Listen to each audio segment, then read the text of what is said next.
in the building. Street executives. Georgia Muscle Rock. DJ. Technique.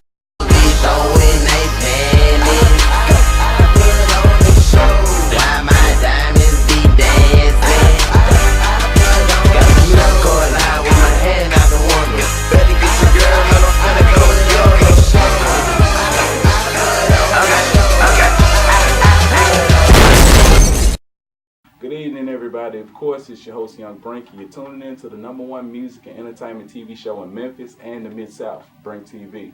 Now, tonight's episode is going to be a little bit different, but it's very so needed, especially with what's going on in today's society, especially in Memphis, because we got a lot of things going on in Memphis that we all go talk about. I'm going to go ahead and let these panelists introduce themselves to you, so go ahead. Okay, thank you, Brink. Thank you, Brink. My name is Akilah Speaks, and I am a radio and TV personality here in Memphis. I'm also the owner of Cherry's Shoe Bar. Miss Jasmine? My name is Jasmine Vann. I'm also a radio and TV personality, just like Miss Akilah Speaks over here. You can catch me regularly on AM 730, SB Nation Sports Radio, and I'm also a personal trainer, Vann Fitness. I go by the name of St. Court. I'm a recording artist and a revolutionist. This is my guy. Most definitely. So, what is it about us young black men? You can speak on it as well. What is it about us young black men that society sees us as a threat? Because I could be wearing a suit and they still gonna label me as a problem. What is it about us that they see as a threat? Anything that they don't see as submissive is a problem.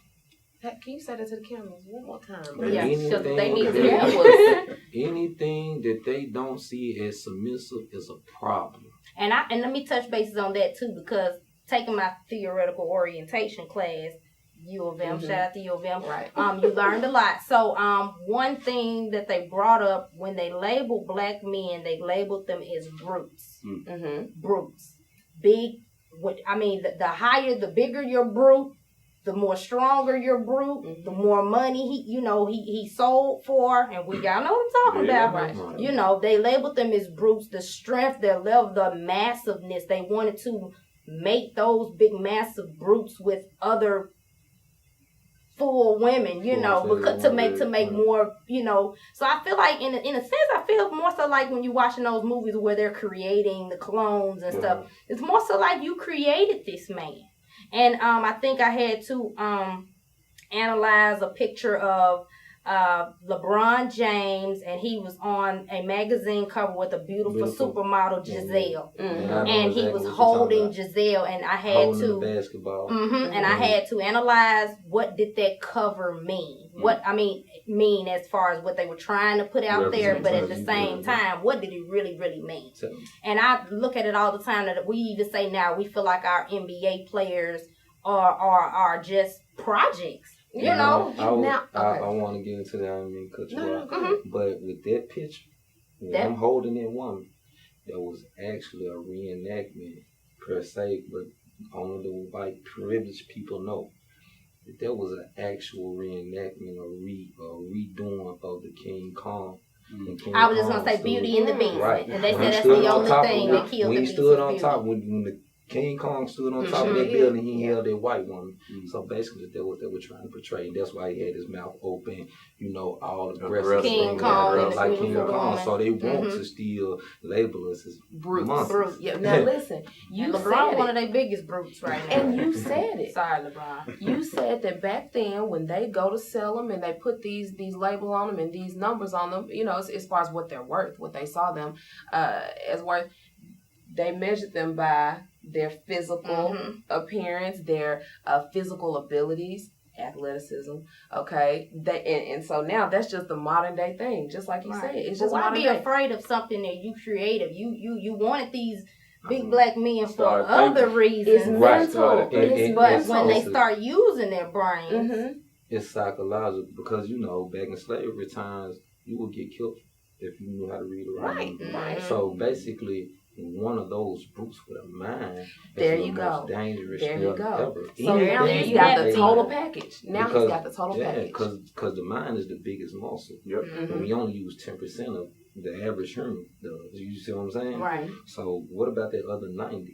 It's dangerous to them. Mm-hmm. I would be afraid of Frankenstein if he stopped listening to me too. Stop You know listening, what I'm right? saying? Exactly. I ain't got no control over. I'm Exactly. scared of. There you go. Put it in Exactly. perspective. Right. Exactly. I think they put that in the movie too. I was actually watching the new Frankenstein movie that they threw out, and now they built this man double 8, 9 feet tall, 2 brains, 2 hearts. They put 2 organs of everything. But the first thing that happened, that occurred, that I thought was significant in the movie, when Frankenstein woke up, he had no way of thinking. How was he to know how to think? No one has taught him anything. No one has shown him anything. The first time he opens his eyes, this is what he sees. And I think it was a part where a man ran out and was like, "Oh my God, the beast," and just shot him. Mm-hmm. So at that point, all Frankenstein knew at that moment was hate. Mm-hmm. Right. And that I'm this big and something is afraid of me. Oh, now I have to destroy everything in my way because...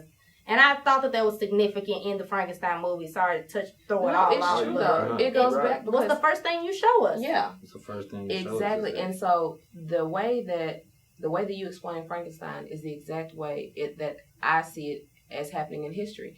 When we were brought here, the very first thing we were introduced to was hate. I'm better than you. You're inferior to me. There it is, people. And it translates all the way to 2016. Yeah. It really does. And I listen to people talking when they talk about how slavery has conditioned us to feel the way we feel right now. And I used to say, well, I'm like, it's 2016. That happened so long ago. I was born nowhere near slavery. But then I think about it, and the way I got here is through ancestors from that time. Mm-hmm. Yeah. So they conditioned their children, they conditioned on. And we've carried all of this conditioning from way back then. And so it's just a modern day thing. Until now. And then certain people don't even know it. Like, we don't even know where this come from and this come from and that come from. Like the monkey wrench. Mm-hmm. Right. You see what I'm saying? Like, that was made by a famous black boxer. Mm-hmm. A lot of people don't know that. And he invented that in jail. Yeah. Exactly. He invented that in jail, so they really didn't want to give him that credit. So we're going to put the monkey on the tools because he made the monkey wrench. That's the monkey. You feel me? So it's like a lot of things that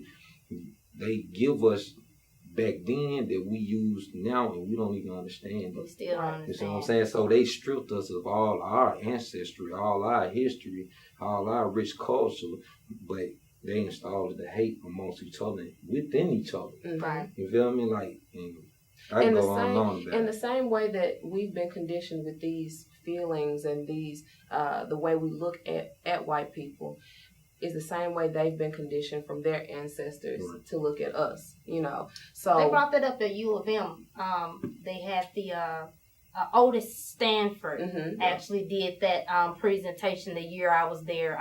The N-word, and and a lot of those professors who were white got up and got a chance to say, "Hey, my grandparents or my great grandparents talked about black people this way." Mm-hmm. And they would say what was said, and they were very, very honest about it. And they said that, that's why even when they hear us around campus, we joke with, "Hey, they say they really feel like, I still don't say that they can feel how we feel, but I can say that they can have a mutual understanding. Right, because they said that word isn't funny. If you all knew the history behind the N-word, you would not think it was funny. And I think a lot of things that they said even upset me just sitting in that forum to say, "Oh my God, your grandma said that?" But I mean, this was a lady coming forward saying, y'all, this word, and it's coming from white people saying, "Y'all, that word not funny, because if y'all really knew what my parents, my grandparents, what people would say, you all wouldn't joke with each other or be amongst one another, saying the word if you really knew the history behind it." That goes back to people being one-dimensional, being one-track mind and not understanding what's going on now, or even back then when they didn't look at us as humans. Man, and that's why all lives matter. Right. Like in 2016, like, a person asked a white person one time, like, "What do you see in me?" A black dude asked a white man, like, what do you see when you see me? Because every time I approach you, you feel like I'm about to do something. You feel me? And he said, quite frankly, just think about what you and your people as a whole have been in. Mm-hmm. And just think about it, the day that you snap about it, The I retaliation. had to reap the repercussions of it. So every time I see you, I am going to jump. Yeah. So people got to think about that also. You see what I'm saying? And, you know, but it comes from people being one-dimensional. Right. Always, whatever you are taught, like we are taught in school, certain things, like certain inventors, certain great people were white, and they wasn't. Yeah. But that's how the media conditioned. Yeah. Even in books. Yeah.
We're gonna touch bases real quick about retaliation.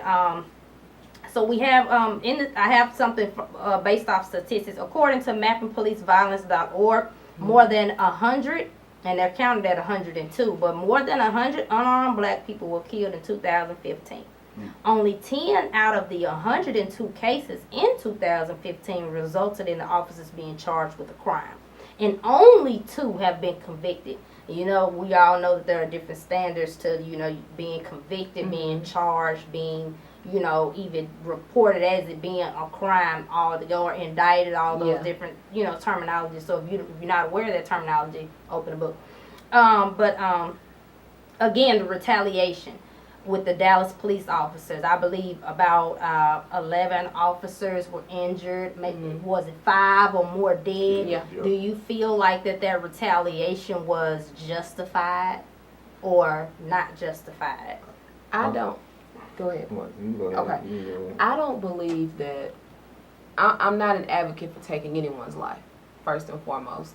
I understand that you could say, hey, well, y'all kind of asked for it. You know, you could say that, I think, and I think a lot of people have said that, the ones that do agree with the killings. But at the end of the day, I think that works against what we're trying to accomplish here. It doesn't do me any good to say Black Lives Matter, and then I go and kill other people. Yeah. You know, because so now we're actually contradicting our whole movement, because we're saying that Black Lives Matter more than your life. Right, and that's exactly what we're not trying to do. Okay. So I don't agree with the killings at all. I don't agree at all. I don't promote vigilante justice. I mean, we all saw the video footage. I mean, I just think, you know, I really took to take it back a couple steps back. I hate to put humor on any situation of someone being killed, but I mean, that guy came through there like Grand Theft Auto. Yeah. I mean, GTA, blah, blah, blah. And I was just like, I was taken back at the moment when I saw the post. And Dallas is a big city.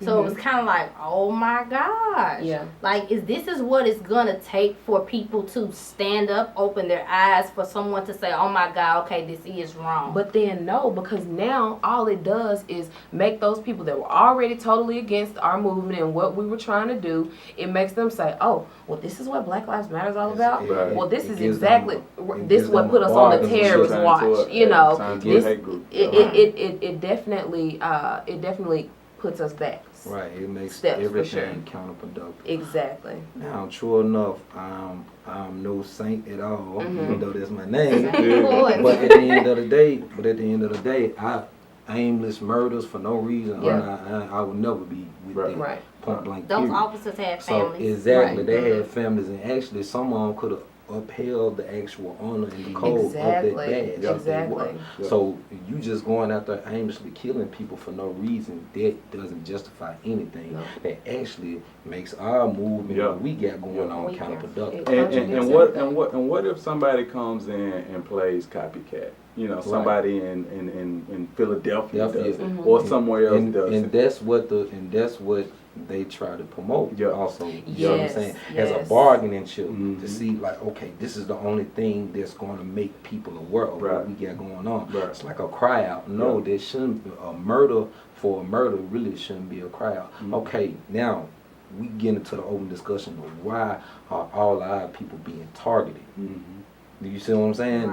Not okay, since y'all gonna target us, we gonna target y'all and knock each other off, you know what I'm saying, to nobody else. But these are still, even though it's police officers doing this, it's still certain police officers that are human beings too, that are good people. That we can't, you know what I'm saying? A couple of them. Yeah, we know a couple of them. So at the end of the day, they weren't good to me at first. I ain't gonna lie about that. But you being bad in school, that's different. But at the end of the day, like as I got older and became a young man, because a lot of us from where I'm from, my demographic, we learn how to be gangsters before we learn how to be men. You see what I'm saying? So at the end of the day, our pride is misplaced somewhere else. And we don't want nobody to get their pride misplaced into Black Lives Matter, Your Lives Matter list, we'll do this and do that. No, because the biggest weapon you can use against anything like this, and know what I'm gonna say, it's a specification for retaliation. It's classifications to it. You know, and that's what we have to get organized to get our feelings in check. And get our minds and get about it. Like this is what we're gonna do about it. You know, don't get me wrong. I will defend mine, true enough. But I don't feel like that's going to be the answer to go out and attack somebody else just because I'm feeling a certain way to further my campaign. They won't do it. One thing that's been going on, you mentioned organizing. We've been seeing it all over, and we recently seen it in Memphis. They organized a peaceful protest, and they took it to the bridge, right? Okay, how did you guys feel about it? Yeah, they recently went to Graceland. You know, how did you guys feel about it? I mean, back in August of last year, we did a protest for Darius Stewart, you know, the 19-year-old that got killed by officer. And don't get me wrong, like I was out there and I seen a submissiveness by certain people. I won't put them out there, you know, that wasn't really for the cause like they were supposed to. It was like basically they were being curvers for a situation. Now, fast forward to 2016. It was more mothers out there, more mothers back in 2015 than anything, and their children out there. But now you see the youth, you see everybody standing together, and I hated the fact that the organization had to come outsource. Like we have to watch certain things on internet from other cities to get our city right. You know what I'm saying? But at the end of the day, I'm glad I'm not going to oppose it for anything because it's better now than never. You feel me? So now only thing we can, you see this energy that we have in these young minds, now we can channel it and do something more progressive. You know. I'm just glad it didn't turn out like Ferguson. See, and that's the whole thing. It could have. It could have. It could have. I was so proud. I was very, very proud. When I saw that and I saw the mass of people and I saw that it all, from start to finish, it was productive. It was not counterproductive. It was not violent. It was not a riot. It was not Ferguson. It was done very, very well. And you know, it's horrible because it was still a light shed over, or a dim light shed over that movement because they went to the bridge. So suddenly it's like, oh, well, dang, can we get some type of positivity? You gotta everything we do has to be wrong. It's always going to be there in their light because just take it back to that brute. You got what's worse than one brute? A lot of them. And a lot of them, what's worse than a lot of them organized as one. That is the most dangerous thing that they could possibly see. Even to now, we will get on the defensive if a lot of black males come towards us right now, because I'm still like that to this day. Even though you my brother, man, Brink, if you walked up on me in an aggressive manner, I'm gonna have and that's just like just like with me. A lot of people get intimidated by me by how I will walk, because I'm a very focused person. I'm no nonsense. Akilah already know, but like I say, but if we see a lot of me, or a lot of you, or anybody else, or even you, or you, I'm a force to be reckoned with. I think exactly you are, and I know. You know. But like I say, at the end of the day, when they see this, this is scary. For the most part, I don't even care what that young man or this young man or this young lady or this young lady has to say, because I know they're coming to put their minds together for something that I don't know what it is, so it's dangerous for me, because the worst enemy that you will have is the one that you don't know about. I think the bridge for me was more of those situations, because I did not go to the bridge protest, so I do want to give a hand clap to all those that did, and a big salute, even some of those artists that stepped out there, and some of those community activists that came out. I do want to say that thank you. But the bridge for me was kind of bittersweet, because in a sense I wasn't too far, but I wasn't going out to the crowd, and I didn't want to feel bad for not going. But again, I kind of was in that space where I felt, okay, y'all going on the bridge today, but what's tomorrow? How are you going to feel tomorrow? And I didn't want to be in the midst of some people out there that know why they're out there, and then you have people who don't even know why they're out there. They just out there, A lot of people are going to ride away with something that's trendy. And let's understand, like I say, I don't want to veer off to segregate nobody in a certain group. Okay, if it can start as a trend for you, that's good. Now let's open up this floor for conversation. Why are you out here? You see what I'm saying? Let's educate you why you think this is trendy, because like how you say, what's tomorrow? Tomorrow was Pokemon Go for certain people. So at the end of the day, we have to understand and keep talking about it, and keep opening these floors up. That's why I want to bring the forum together, and then I just want to extend and encourage everybody that if you have a question or concern, just hashtag why all lives matter. Myself, Brink, Jasmine, Courts, we'll all catch it, we'll all see it, or their discussions or questions that if your voice wants to be heard, please feel free to just drop that hashtag all over Facebook, Twitter, Instagram. I've been trying to do my part to put it out there, but I just don't want it to be a protest that goes that is forgotten. Just another trend or another fad that rides a wave and it's gone, because we all know people actually got arrested at Graceland. So I felt like, hey, if we're gonna go out there, then something needs to happen. And I even commend those who went to Graceland and those that were arrested and put into handcuffs for protesting for what they believe in or what they feel is right or wrong. And then you have because when you look back so many years ago, when you look at the boycotts and the rallies and those protests where people were sprayed with fire hoses, abused with use of force with dogs, and it just getting chaotic. I mean, you look at those moments, and if you close your eyes, just can picture that broke out on I-40 bridge. Oh my God. You know, you got family members that are out there. You got friends that are out there. Your whole North Memphis, South Memphis, East Memphis, West, we're all out here. And, it's just like things can get ugly real fast, but we're just thankful that it didn't. And moving on to future protests, if this is something that's going to come about, we have to continue to go about it the right way, and then turn around and open up discussions like this on Comcast, Channel 31, and BrinkTV. Go ahead, y'all. Give y'all social media and all that, the way they can keep up with you guys. Starting with course.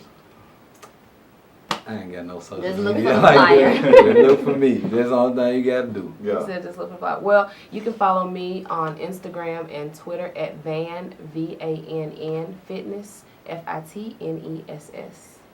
And myself, Akilah Speaks. I'm not too far. I'm always somewhere, hey, just hold a drink in the area, you'll find me. Akilah Speaks, it's spelled AKILAH SPEAKS. And also, ladies, don't forget to check out Cherry's Shoe Bar. Hey, exclusive styles on deck with me.